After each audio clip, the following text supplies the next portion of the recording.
Ndizaako nnyo ku smart media kusaawe no program gye tugenda nayo omutesitesera omwanjuzi nze mu birusi mukwawukana kwa Kasozi ne Basudde wali Kasozi n'agenda akola lukwata advanced ne Basudde n'agenda n'akola kabuladda professional singers kati majanja yabulwa amagezi nga Basudde amwagala ne Kasozi amwagala bombi nga bamwagala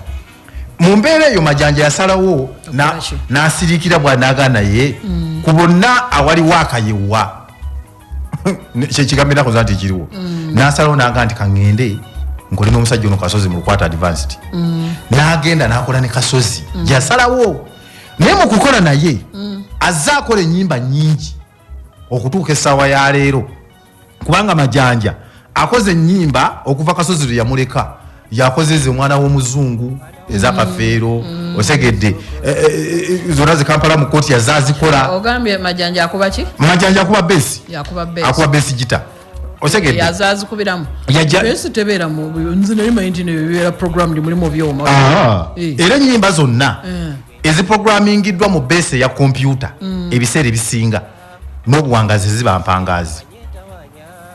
n'obuwangazi ziba mpangazi teziba mpangazi ennyimba nyingi nnyo kakati olaba album ezakubye kati olaba ennyimba za album Eggwala ly'Ebusega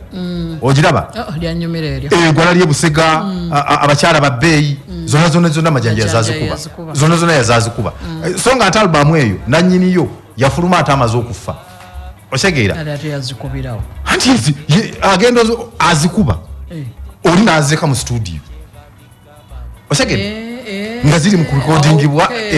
nga tezinafungibwa akasiwukira ne zituuka kakati ennyimba wawulira kulimba lwe bayita anenetana olwa lutalo bayita so nice omwana w'omuzungu manyi oluzungu lwannema lunkalubiri sirutegedde kale olima oluyita so nice kakati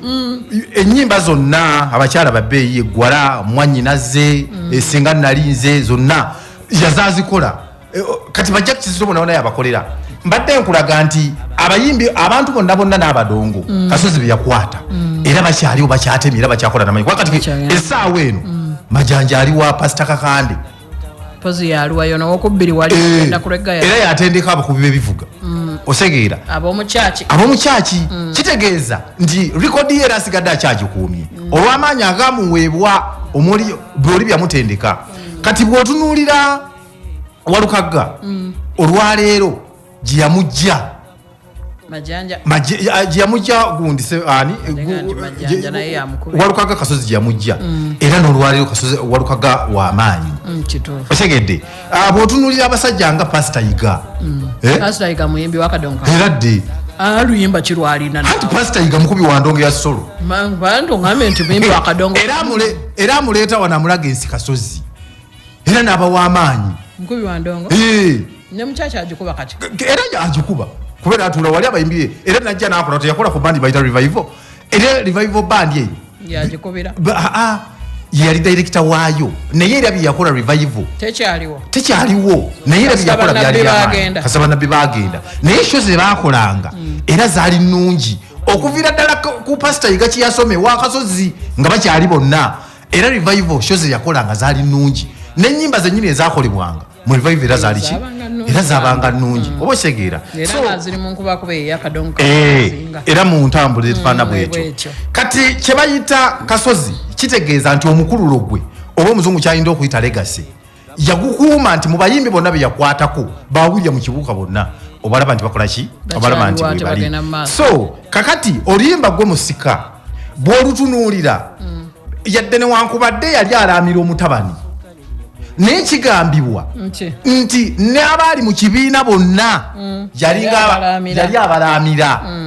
otegedde nti newankubadde yali alangira Ligani Sematimba naye bingi nnyo bye yalaama mu luyimba olwo nga n'abaana bennyini baatendesa abalaamira kakati mu mbeera emu oba endala mbadde nsaba Kasozi watuukira okulwala wali nga Mukama Katonda atandise okulwala Kasozi azuula atya nti kakati ndwadde. Kasozi yasooka mu mbeera emu n'alowooza nti bintu byakusaaga, naye mu maneja we Lubega omusajja gwe twayogerangako mumanyi n'amugamba Kasozi omanyi twaligenze ne bakukola ki, ne bakukebera ntulaba ddala ki ekikola ki ekikuluma olubali mu kabula dda ne Basudde bakyali bonna.